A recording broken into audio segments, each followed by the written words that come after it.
Damen und Herren, es freut uns ausgesprochen, Sie hier heute persönlich begrüßen zu dürfen.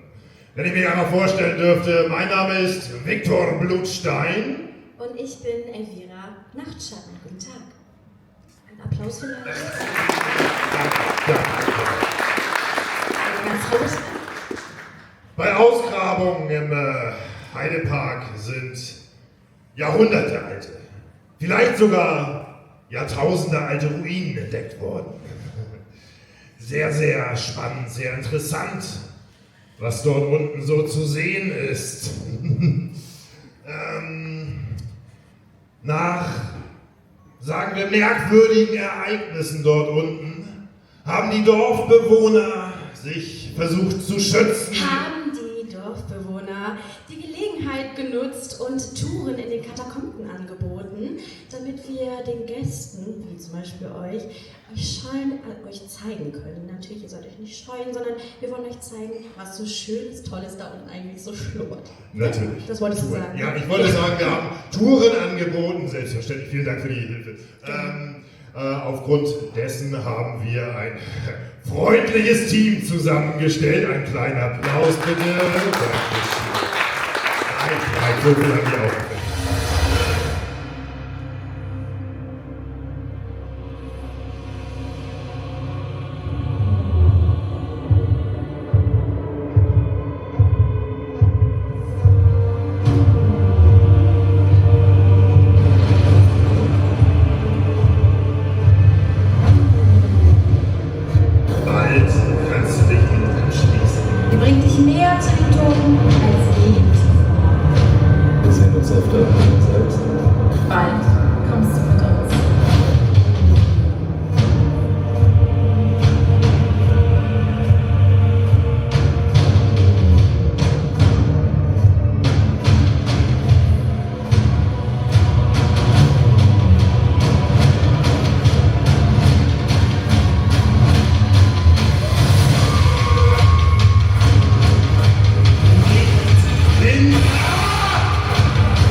finsterer als andere.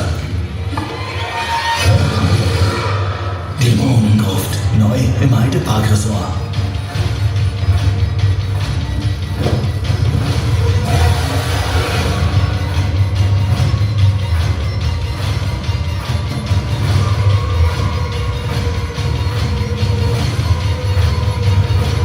Und dann volles neues Jahr. Dämonen Gruft.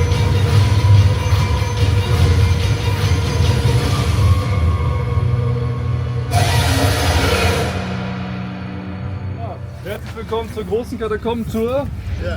Mein Name ist Friedrich Dunkelmann und ich werde euch den Einstieg zu den Katakomben führen. Bitte einmal hier entlang und gerne zusammenbleiben.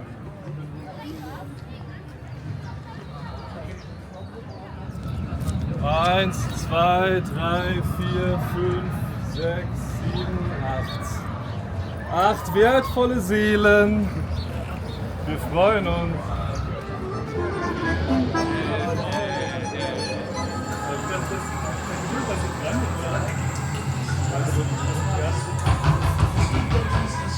Well, first of all, thank you very much for inviting us here at Heide Park. It's been a great experience to see the new ride. My pleasure. We could start with a small introduction. Could you say your name, what do you do for this project? And yeah. So I'm Louis Vanhomwegen. I'm project manager for Alterface for nearly 10 years now. So yeah, I've been dealing with lots of projects for Merlin, other customers of course, but for Merlin, most of them for Alterface. And so here I am, Heide Park. And you did the project manager on the side of Alterface, and you work together with the project manager from Heide Park or Merlin. No, it's really so I'm project manager for Alterface, but I had through Alterface project. Yeah. From Merlin. From Merlin. Yeah, okay. In the end. First thing, how did Alterface get involved with the project? So they did get involved at a late stage, if I do remember well. So after COVID, this is a project that is inside the boxes on Merlin for quite a while now. You had COVID, so this was frozen at some point, and then it went up when we started Cadbury World as well. So this come up into the ears of Alterface just to be able to. Can you do that? Because there were lack of people able to do that in such a short time, and so Alterface jumped in the occasion to be able to do that. Yeah. And how was it for Alterface to jump into the project? Did you guys have like the resources available to do it yourselves? It was challenging, I have to say. It was really challenging because it's not the biggest ride ever, but still it's a quite medium-sized, would say, ride. And with the time was clearly the constraints here. So taking from scratch nearly and build the ride within the 15 months nearly, something like that, all in all. It's quite a short time to put everything together. Yeah, till the end, till it's working from the paper to the building. And now it's done, finally. And it's done. Looking at the project, you work together with Merlin, with Heide Park, with some other partners.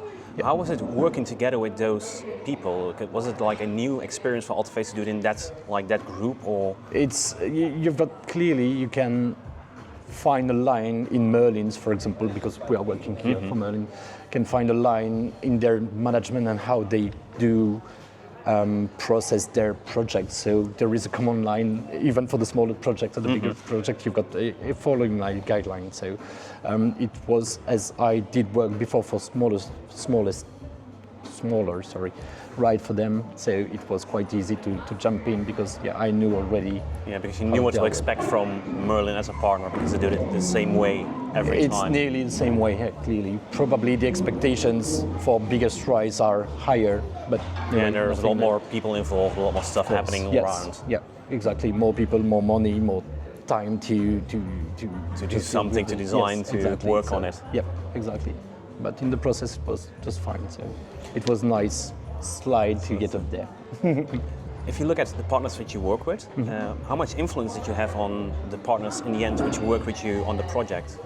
Was it like you came in for a certain job and you had like a certain set of partners already in place which you had to work with? Yeah. Or were you guys able to bring in your own partners to do certain things in the ride? So clearly here we've got our own partners which we are used to work with, reliable ones for which Alterface is working for years and years with them, so we activate them simply. It's just our Alterface network and knowledge, so we've got a part of inner engineering that did a part of the job, and then for all the video content, for example, for the audio content, then we use our network to just produce it and make it work.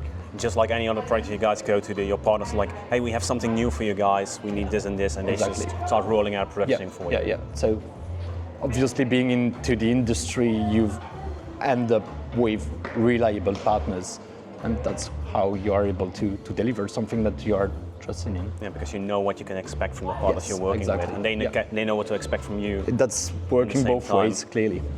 So yeah, that's a relationship that we want to maintain with our partners.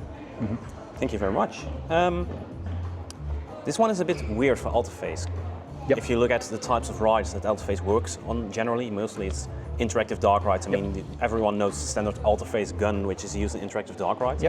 This wasn't an interactive dark ride, it had some media. How was it to do like this type of project compared to your usual project? What were the differences, but also what were the things that were kind of the same? It needed a rethinking, clearly, of the, technically speaking, first, rethinking and re-engineering almost all of it, because as it's not interactive, we don't need all these servers to give video outputs, for example. We can use common video players to do that, which are probably more reliable in the long terms because they are made for that, and it's simpler. It doesn't run onto Windows. It's as stupid as that. And so it asked us. It's a really unique project, this one, just because of that. Because Alterface hadn't provided so far a project with this technical structure, let's say, And Yeah, so that's a major difference. it's the main difference. It's not complex, but it's the first time we are delivering this kind of technical structure. Yeah. How was it for you guys to do that? Was it something you like? Oh wait, we can do this more often in the future, Of course. So it's no rocket science. Everybody knows in the field. Everybody knows what are the good brands or the good partners you should use to, and so it just was pretty much straightforward to make something that's working quite easily. Yeah. Okay. What were some of the biggest challenges you faced while working on this project? I mean, you said it was rather smooth sailing and smooth coming in. Yeah. But what were like the challenges that if you think back, you were like, okay, that was something that really took some out-of-the-box thinking, for example? So we had two. It's first the timing, and secondly the space we've got in there, because I don't know if you've noticed, but it's quite compact. It's really small. It's small. It's the footprint really of the ride itself, not the whole envelope of the building, is 550 square meters, something like that. So it's really compact. Really compact to put a ride in there. In terms, you've got automated doors in there. You've got, of course, the ride vehicles, which needs a safety envelope, and so clearly it was a struggle to be able to fit in, basically, and all of that, of course, with all the safety constraints you have for a common project. Yeah. So that was, I have to say, this was the timing and these surface footprint issue. Especially for this type of ride, which also has a lot of like physical elements in Yes, it, not just indeed. projection mapping or like clearly. that kind of stuff. Because otherwise, if you don't feel something like 3D, of course, you cannot use only flat graphics or teaming. It needs to be real. You need to feel what's happening there. Exactly, and so that was the challenge. So that was really something that hopefully with the teaming vendor we'd be able to cope up with something. Them integrated our technical speakers, projectors, whatever. Everything you need to like put it together. And it was short room to do that, so that was quite a challenge. Yeah. Looking back, you had a lot of challenges. Of course, there are also things that when you look back, you're like, oh wow, we really pulled something off there. What are the aspects of this ride you're most proud of? For this ride, probably a lot of things. I've learned a lot on this ride, especially. I would say really the integration of the FXs that you are not noticing anywhere. Also being able to cope with a budget like this, to be able to manage a ride with this teaming, keeping people focused on the teaming where it's pretty, and making a ride that makes sense with this kind of budget is quite challenging. So that's also the biggest. That's something I'm quite proud of. Yeah. I can understand why, because looking back, the budget was about 7 million. We heard earlier today. Yeah. For all in all. For all in all, but there's like the outside, the teaming, everything that has to be done to the building. Yes, indeed. So it doesn't leave you guys with much room to do something different. And so that's where the magic and the and all the thinking needs happens. That's where you need to think about, the cost efficiency of everything you're putting in, and you need to make choices, of course. But that's where you end up with a project that makes sense and still. And that shows once again why, like, having a company like Alterface do it, we have experience in making these kinds of rides, helps out the park, because you guys know what to put in where. Yeah, exactly. While keeping within this very tight budget. Yes, indeed. So that's really a matter of experience. Exactly. Yep.